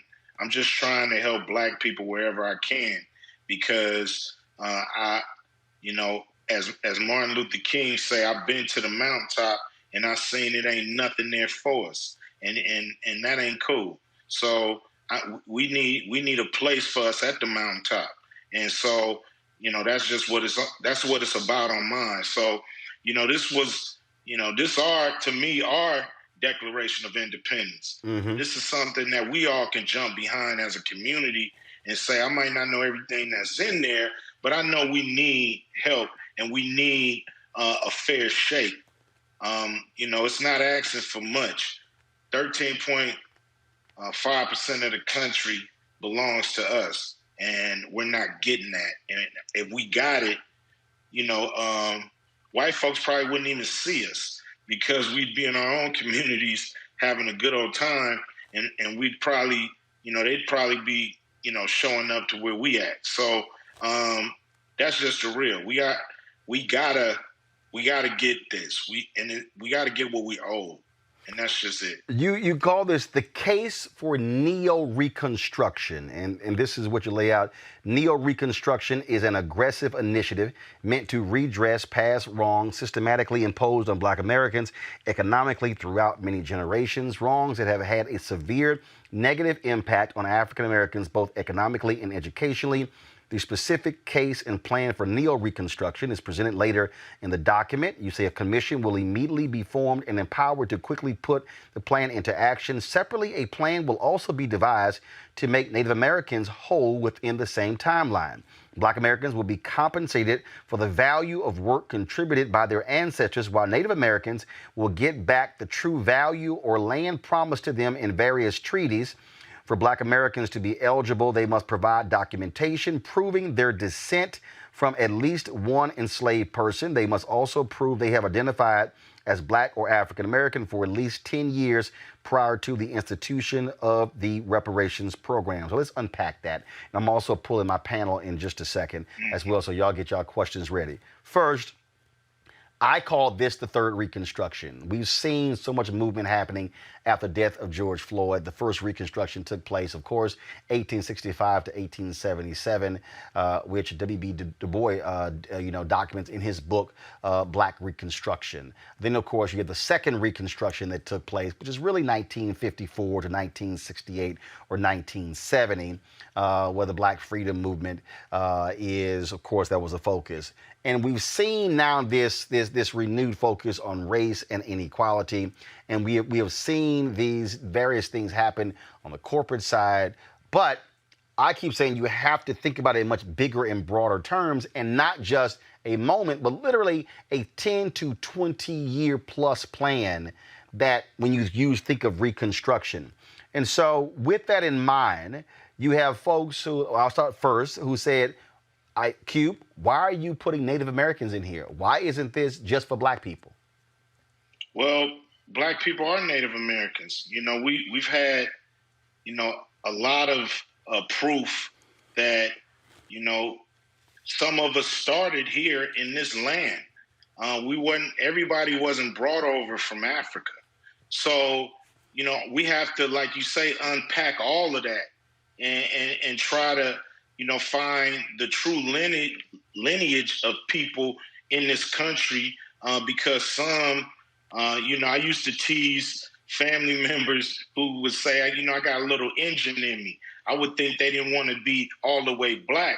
But when I really do the research, a lot of them did have a little Indian in them. So, you know, it's one of those things where, you know, we want to be counted on all levels, not just, you know, through slave ships. Like I said, you know, we were here before Columbus. So a lot of us. And so we want to make sure that's included and not excluded. And that section that you're talking about when it comes to Geo-Reconstruction was actually put together by Chris Broussard, who's the sports analyst, and an economist by the name of Rob. I can't remember his last name, so excuse me for that. But they helped us with that section. You know, nothing is written in stone. Mm-hmm. Everything can be, you know, there's, to me, smarter people who've been working on this their whole life, their whole career, that can jump in and give us a better way to get to, you know, the promised land, so to speak. But, you know, like I said, this is just a placeholder mm-hmm. for us to be able to build on, a foundation for us to be able to build a beautiful house on. So, you know, nothing written in stone. It's all open for debate, but we have to present a broad plan to America for us to be able to take broad steps and not just get these crumbs. You say also to be eligible, we must provide documentation proving their descent from at least one enslaved person. Isn't that also difficult when the problem is, for many of us, we can't prove lineage because of documentation? Yeah, you know, I'm pretty sure there's, you know, a few different ways we can figure that out. You know, like I said, that's just one way. You know, I'm pretty sure smart people can get together and we can figure out 10, 12 different ways to figure out, you know, if you were not a descendant of slavery, you know, I'm not sure if you should participate in this. So, you know, we got to figure that out some way, somehow. That's just one suggestion. Got it. I want to go to my panel now. I want to bring them in with their questions. I will start off with the head of Afro-American Studies at Howard University, Dr. Greg Carr. Thank you, Roland. Brother Q, man. Hey, how you doing? You took me back. All right, bro. You took me back to 1991, man, on a death certificate, on the death side, a bird in the hand. Man. Anybody want to know about reparations, they can start with that 2 minutes and 18 seconds, brother. You laid out just how we got where we got to get. I mean, so where we are now. But I want to say this really reads like a political tract. In other words, a kind of declaration of independence of sorts. And so rather than to get into details, and I saw it's got to leave comments, I'm going to be leaving some comments, brother, and we'll work out some of this stuff. You know, anything we can do to help, we'll do that. And I saw you got my man Derek Hamilton involved. Good brother. Yes. He was at Ohio State. Now moved to the East Coast. So you got some of the best minds in the country on it. I want to ask you really just a very broad question about what your next step is in terms of where you now want this kind of declaration to be engaged and worked with. Because clearly, I mean, 13.4%, that makes sense. We want to get that percentage in education, economics. But then I'm sure people will say, well, if you want 13.4% of everything, and at the same time, you want to fund black studios or subsidize HBCUs, how does that work in terms of integration? And then there's federal, state, and local ways to execute. What's your next step now that you've made this Declaration of Independence? What do you want people to do now to engage this work? Well, I mean, spread the word. You know, a lot of people understand how powerful their vote is, but they're not really sure what they want to get behind, or, you know, they just see a candidate and see a name. And this is something we can, you know, I'm going to put it in a bite-sized form. You know, it's 27 pages right now. So I'm going to put it in a form where it's something that people can really grasp real quick and hopefully get behind it. I think we need a grassroots push on this where we can go and approach. You know, we have different connections with, you know, all the politicians, the big names that's running, you know, in Congress, and you know, of course, on the president, both candidates. So we got, you know, access to the right people. We just need that groundswell. We need that, you know, the man on the street to really get behind and say, yo, we do need something like this, a contract with Black America. You know, from there, I think, you know, that's the pressure we go to people and tell them, yo, sign this if you want our vote. And then we go from there. You know, there's two different, like I said, there's two different approaches. You know, we're going to the government for things we think the government should have been doing a long time ago. And we also go into the private sector. You know, there's something we call cookie jar companies. These cookie jar companies are companies that we catch with their hand in the cookie jar, that we realize are making money or have been making money off Black pain, you know, for either, you know, centuries or decades. And those companies got to pay up. You know, it's called paying a fine. You can call it reparations or whatever you want to call it, or you don't have to call it none of that.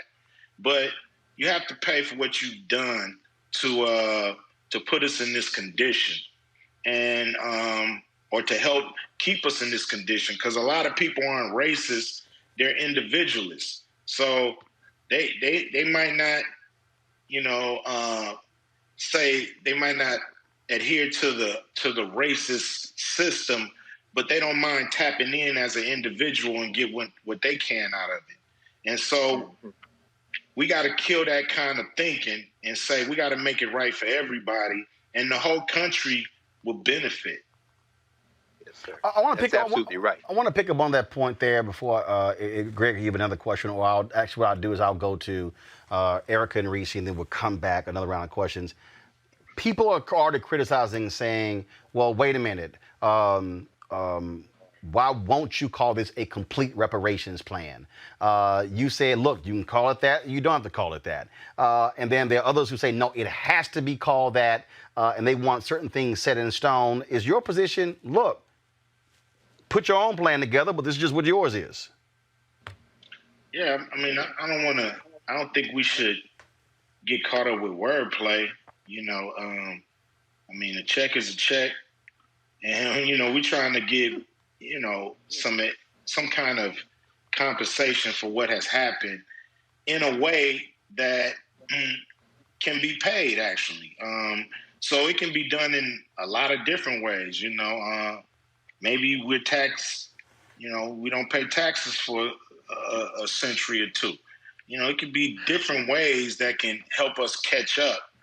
You know, it doesn't really matter how we get to what's called reparations, as long as we get there, and we can come up with several different formulas to help us get there that the country can swallow. You know, at the end of the day, you know, we have to make this palatable, you know, where it can be done, it can be done with no issues.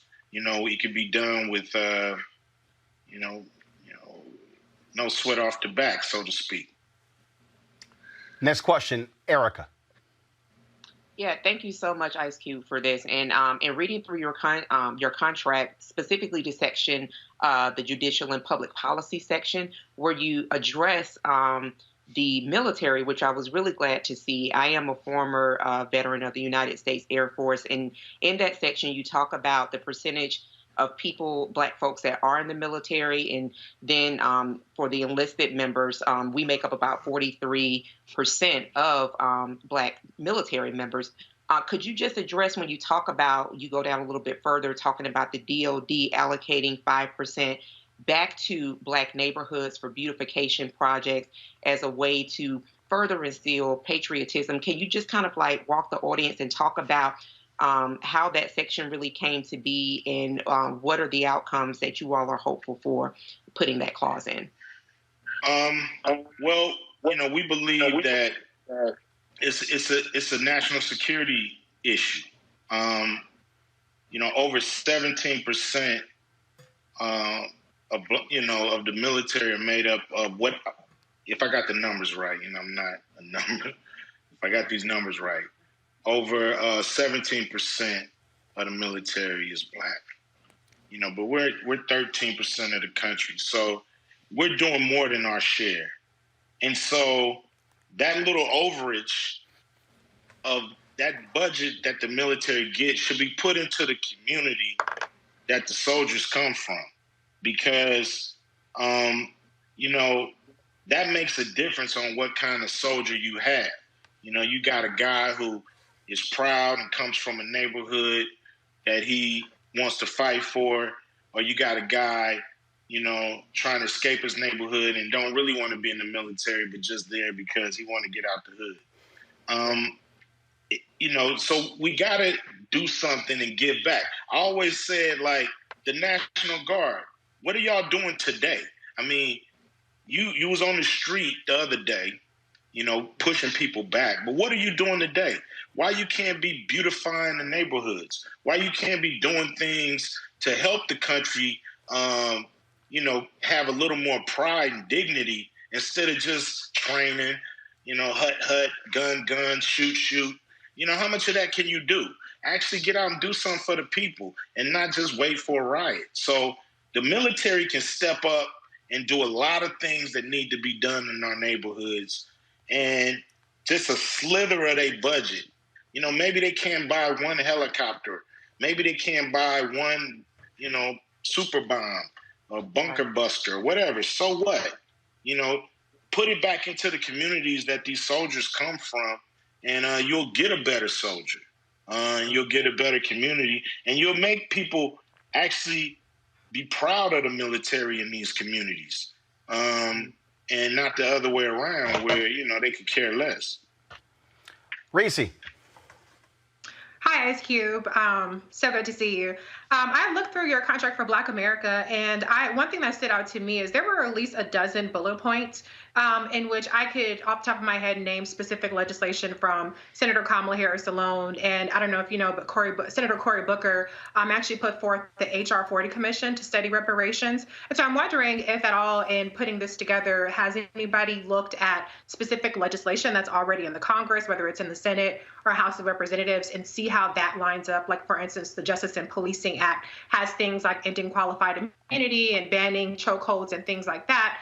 And if you would be interested in doing a congressional scorecard or trying to attach these things, because on in a contract, it seems like these broad concepts, but there actually is a lot of work that's already being done by members in the Congressional Black Caucus. So I'm wondering if that's a potential next step. You mentioned having relationships with people that are in politics. So that would just be my recommendation as a way of actually showing that these are tangible things that can be accomplished, and as a way of advocating for specific politicians that are more in line with the things that you've laid out in this document. Yeah, I mean, we definitely want to, present it to them. We was definitely trying to, fine tune things, and then, hearing from, people like Derek Hamilton. We also been talking to Andrew Young, who spent, an hour with us on a Zoom to really, give us just a little bit of his insight on how to get things done in a major way. But yeah, we know people who are connected to Cory, Kamala. Damn. All right. And sorry about that name. That's your California senator. Yeah, And you know, we got people that know Bernie and Biden, and even people that know Trump's people. So we know people that can that we want to put this in front of their face and get them behind it. But we just felt like we needed to, you know, get people, you know, like my man Roland behind it, and other people to get behind it to give us a little momentum, so we're not just going in there, you know, a celebrity with a plan, but you know, black people that folks listen to with a plan. So that's how we want to go and approach, because we want to go in with a little leverage, because you know, we're not going in to play nicey nice. We want this done, and we need this done. And or you know, to me, you don't get our support if you're not signing on to doing something as broad as this. Back to Dr. Greg Carr. Thank you, Roland. Brother Cube, thinking about, and this is really along the lines of what Reese has raised, and I'm glad that you talked about the nature of celebrity and doing what you can do with your platform to make the most impact. I mean, you know this history better than I do. In fact, you were there for part of it. Early in the kind of hip-hop generation, so to speak, certainly by the mid to late 80s, there was a moment when there was an attempt to politicize hip-hop artists in particular, Stop the Violence, KRS-One, all that kind of thing. And then, of course, we have a long history in this country, Paul Robeson, Nina Simone, you know, lending their support to causes. I'm thinking, and you said you're going to streamline this, or at least create a version that may be streamlinable. There was a time around 1972, the Gary Political Convention, black folks came together. They tried to generate a black agenda report card and say, whatever you're doing, running for state, local office, your policymaker, movement person, we've got this 10-point plan, 15-point plan. We want you to answer us on these points. Which one are you going to support? How are you going to support it? So like Reese said, you got policymakers who are doing work. Here's where I'm going with it. Given your platform and your business acumen, your ability to kind of use your platform and then your business talent to really create institutional structures, what about perhaps creating a political action committee? And so instead of going to politicians, going to policymakers, going to community activists and folks, you're stationary, generating with your celebrity and with that platform support from people all over, and then you basically create a platform and a space where it's almost like you're a queen or kingmaker. Here are our points. Now you're running for judge, you're running for local official, you're running for police commissioner. Come here, here are our 15 points. Which one do you support? And if you support it, we then back you, maybe some financial contribution, maybe some form of get out the vote campaign. But what it allows you to do finally is solve this challenge that we've had all along, which is how do we get celebrities involved to use that leverage to the greatest effect? I think a political action committee around this agenda might be one of the ways you can do that. Man, that's a great idea. You know, I would love your help in doing that. You know, I believe, you know, this, to me, I'm not new to politics, but I'm new in this arena. And, you know, of course, I want to do what's most effective. You know, we have leverage. We have to learn how to use it. And so any way we can consolidate our leverage and let people know that you got to come see us, because in local elections, state elections, the black vote is the vote, usually the deciding vote. When we come out, we can make it happen. When we don't come out, anything can happen. So we have to use that, you know, for lack of a better word, we got to weaponize that leverage and make politicians do what we ask. You know, politicians, what I put together, they know all those numbers. You know, it's nothing new. It's not like, you know, I came up with some. And when I say I mean all the smart people that helped me put it together. It's not like we came up with something that people haven't been talking about or understand how it works. It's just political will. And that's what we have to create, political will. We have to make them do it. Well, look, I mean, That's that's, exactly that's the thing. And when you and I talked, and Reverend Jackson mentions this all the time, Minister Farrakhan mentions this all the time. Numerous people do. When A. Philip Randolph met with President Franklin Delano Roosevelt, laid all these issues out, and he said, "Philip, you're absolutely right. Now go make me do it." That was the thing that I said, and I was on record. I felt black people, we stayed at the inauguration parade of Obama, both parades, and did not say, this is what we want. The reality is, I don't care, even if we got a black president or a black governor or a black mayor or a black county government official, you have to make a series of demands and say, there's a return on investment when it comes to my vote. And the reason black media is so important, and Q, I'd love to get your thoughts on this as well, is because my problem as somebody who's been committed to media since I was 14, is that black media today is filled with a bunch of folk who spend more time rewriting what white media writes.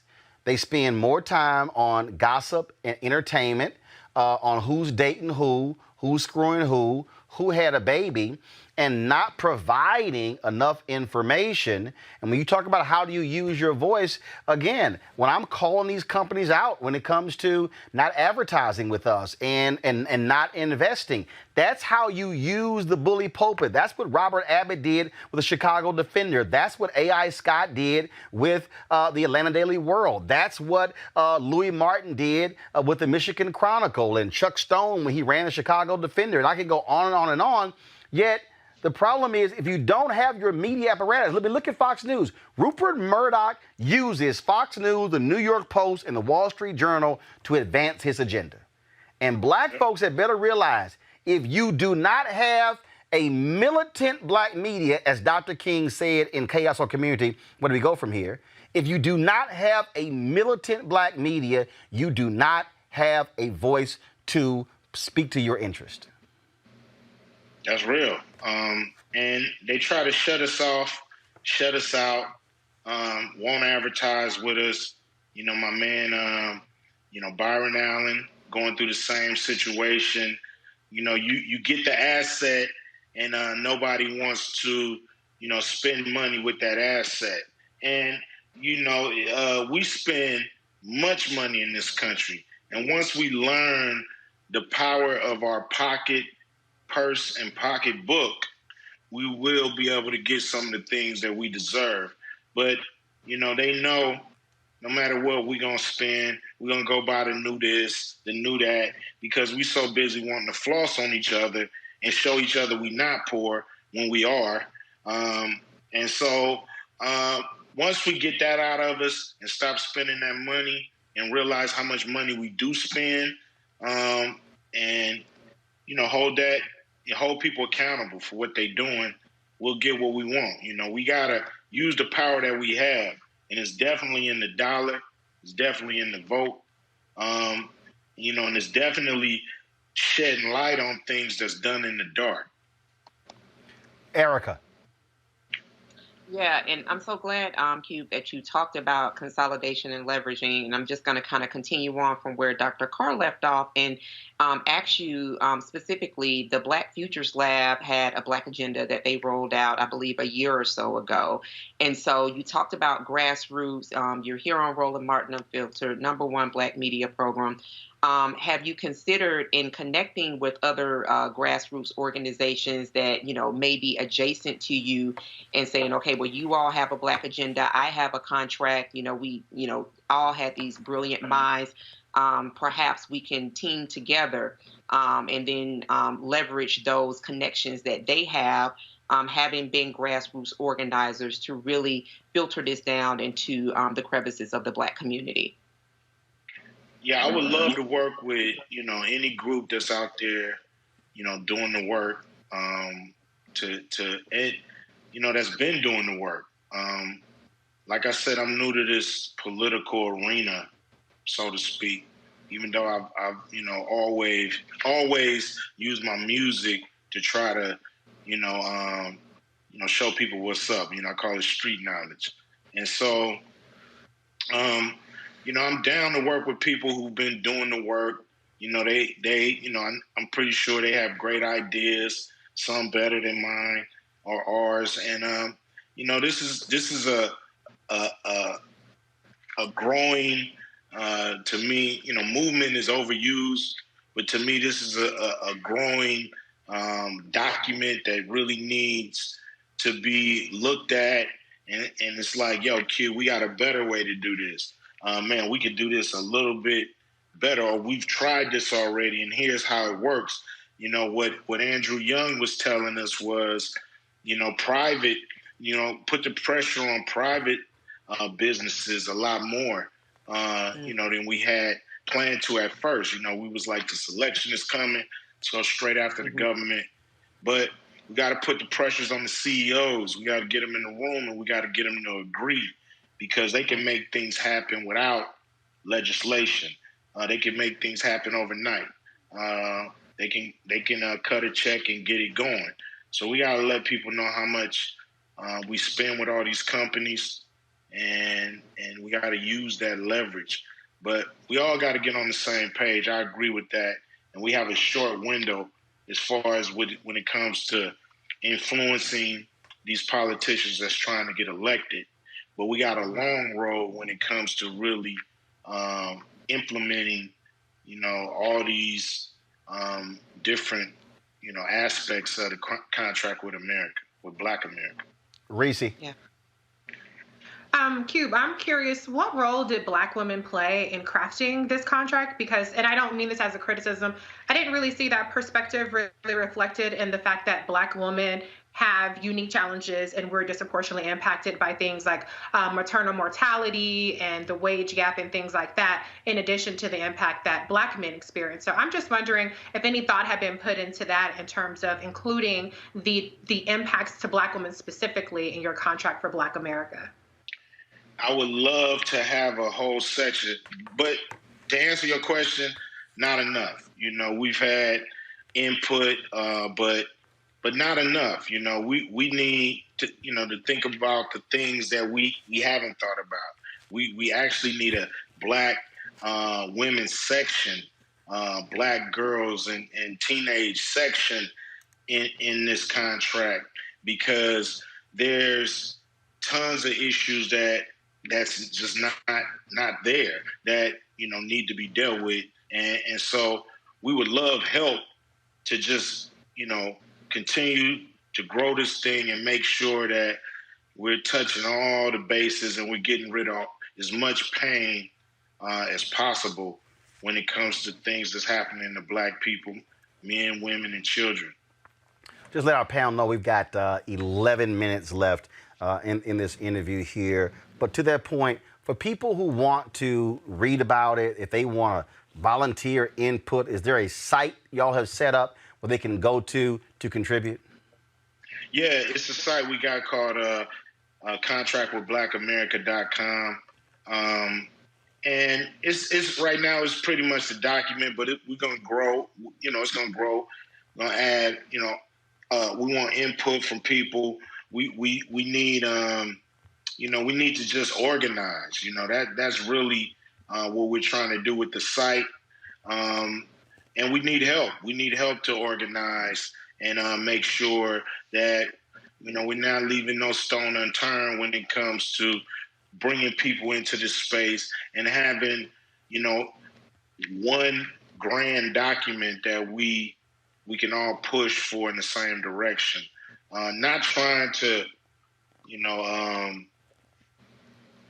ignores the wrong word, but minimize what the work that other people are doing. We just need something broad across the board. And, we have to add to this. But yeah, this to me is something that's terribly needed. I'm trying to pull the website up, and so I'm having some issues here. You said contractwithblackamerica.com? Yeah. Okay. I'll pull with blackamerica.com. Okay, I'll pull up in just a second. Cube, I think it's actually contractwithblackamerica.us. Got it. Yeah, that's what because I was looking. .us. Hold up. Yeah, it is. I think that's it. Yes, it's .us. .com is taken, but there's nothing on it. It's all good. We together. That's why we check. We verify. You see me struggling. Thank you, man. It's all good. We verify. So, Anthony, go ahead and go to my iPad. And so, folks, if you actually go to contractwithblackamerica.us, you'll actually see the contract as written here. There are people who have already left comments on here as well, and so you can go do that right now.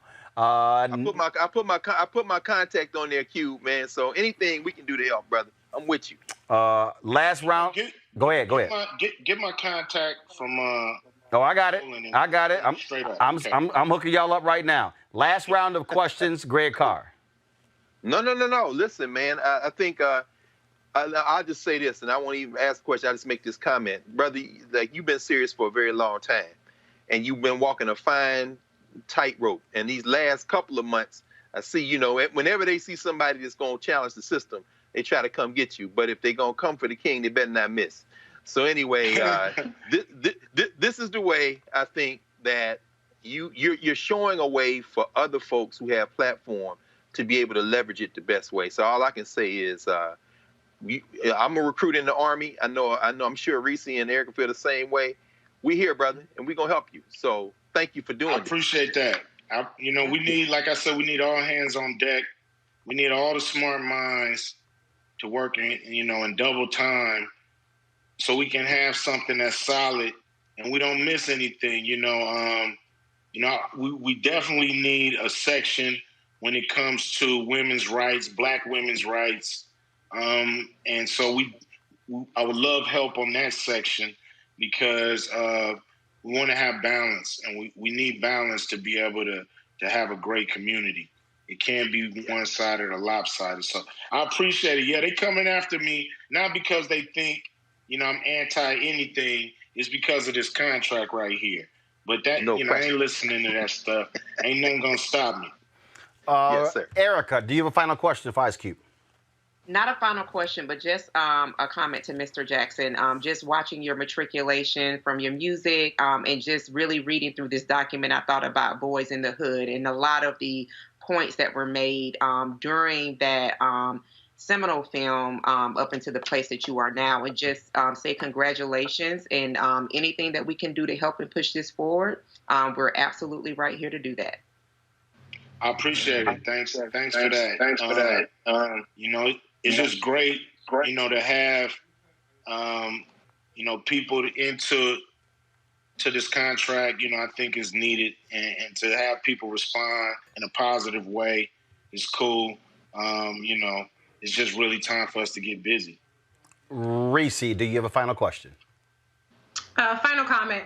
I just want to say I extend my offer of help to you. I'm not as cool as Dr. Carr is, but I'd absolutely be interested in helping, particularly bridging that gap and showing how there is legislation that, perhaps might actually answer the mail in a lot of these things. But I do want to, encourage you to continue doing what you're doing. I see some things that, I know will attract the social media critics, but some people criticize and some people do. And so thank you for your hard work on this contract. Man, thank everybody in there because, I know everybody has dedicated their, passion to helping us solve this problem. So, everybody has put in work. I know Roland been putting in work, ever since he been popping on TV telling us what it is. So, and so, God bless everybody in there. Let's keep fighting a good fight. We're gonna get what we need to get.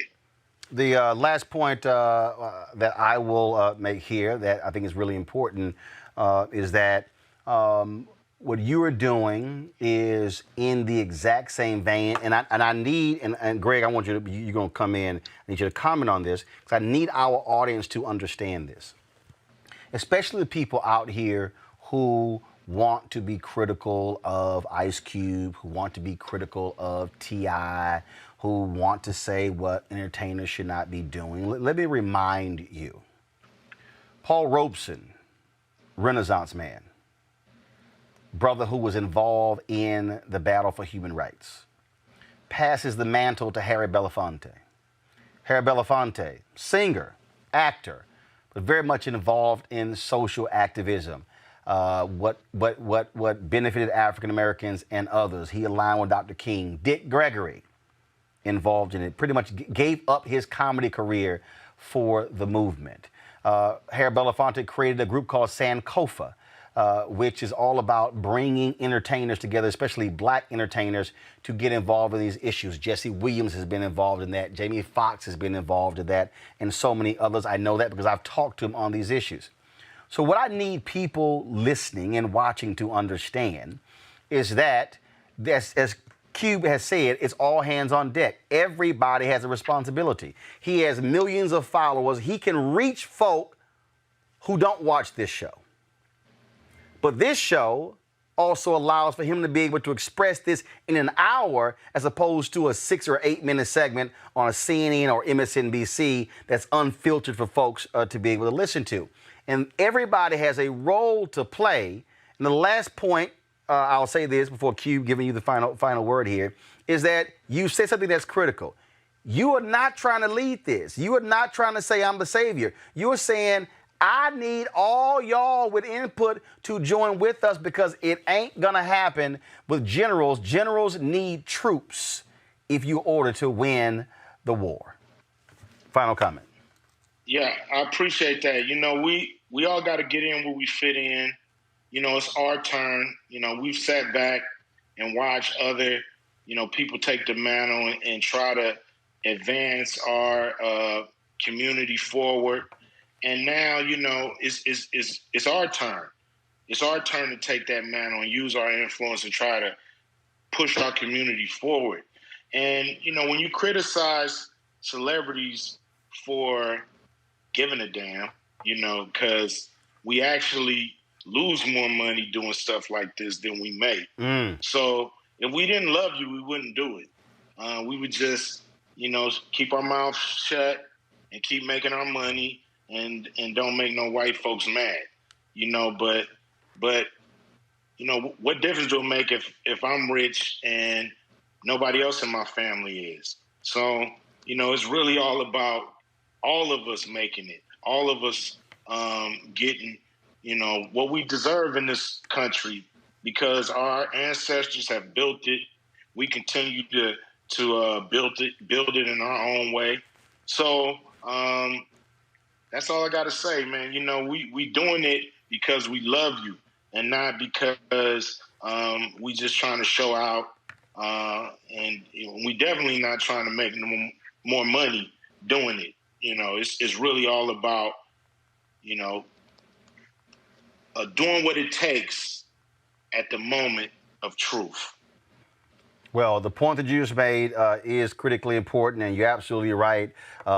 People sit here and tell an entertainer, shut up and be quiet, and they can do that, but then they're not involved. And to your point about you being rich and not caring, Jackie Robinson called his book "I Never Had It Made," and he said he called it that because he said if one African American was being impacted by racism and poverty, then he didn't have it made.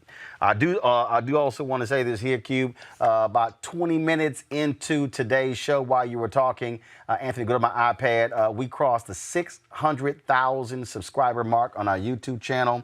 While we were talking, folks, we started with 157,000 23 months ago. We now have 600,000 of you, and so we all appreciate y'all. Also, we have 10,600 members of our fan club. Go back to the graphic, Anthony.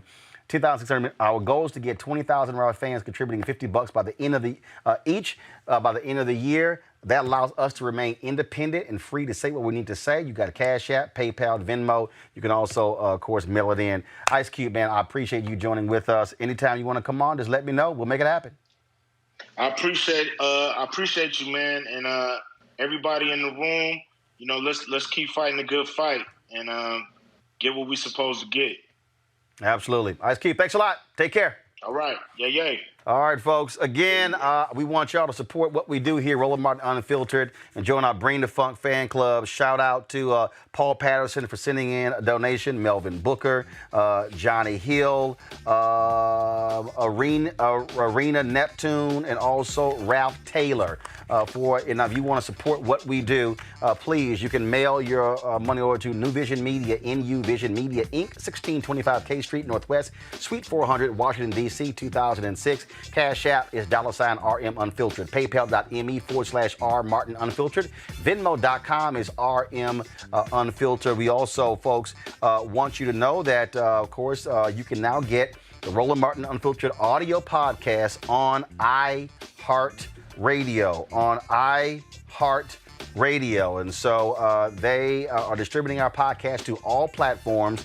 And so you can go to the iHeartRadio app to actually get that as well. And so we appreciate all of that. And I want to quickly read these names if I can find them. My man Keenan sent them to me real quick.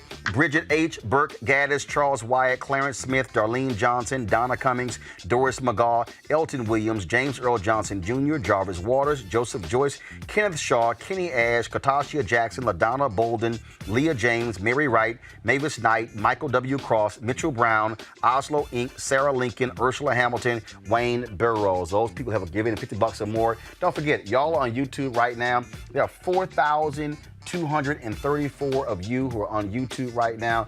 Man, guess what? If all of y'all gave right now, we would have just 5,000 left to join our fan club. I'm looking right now. There are nearly 1,000 of you on Facebook as well. Again, folks, let me just be real clear, and I ain't bragging. What did Joe Namath say, Greg? It ain't bragging if it's true. It ain't bragging if it's true, as Ice Cube would say. Yay, yay, brother, you done made that 600K. But this is the thing I want our people to understand. It ain't bragging. I want our people to understand. Ain't nobody else doing this. Nobody. Okay? It's a bunch of people smacking their gums on YouTube. Well, they're not bringing you quality guests. They're not bringing you top politicians and entertainers and political activists. They're not bringing you this. And the only way these things happen is we've got to support one another. Because I'm trying to tell y'all, staff, they got families. They got to get paid. We got to pay for gear. All these things we're doing. This is about providing us an opportunity to be able to speak to our issues, controlling our narrative.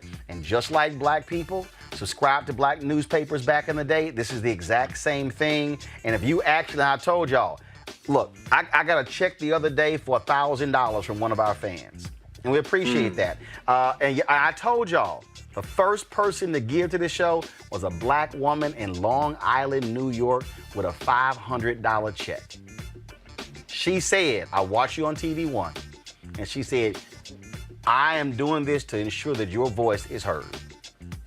That, folks, why your support matters. And so if we could get the 20,000, man, that would absolutely allow us to keep doing what we're doing. And trust me, we got more great conversations for y'all. We got more amazing guests that we're booking. And look, all of a sudden, there are people who are emailing us who are trying to get on. And we want to bring you, look, last week, Jane Elliott, T.I., Jody Watley. This week, Eddie Levert, Ice Cube.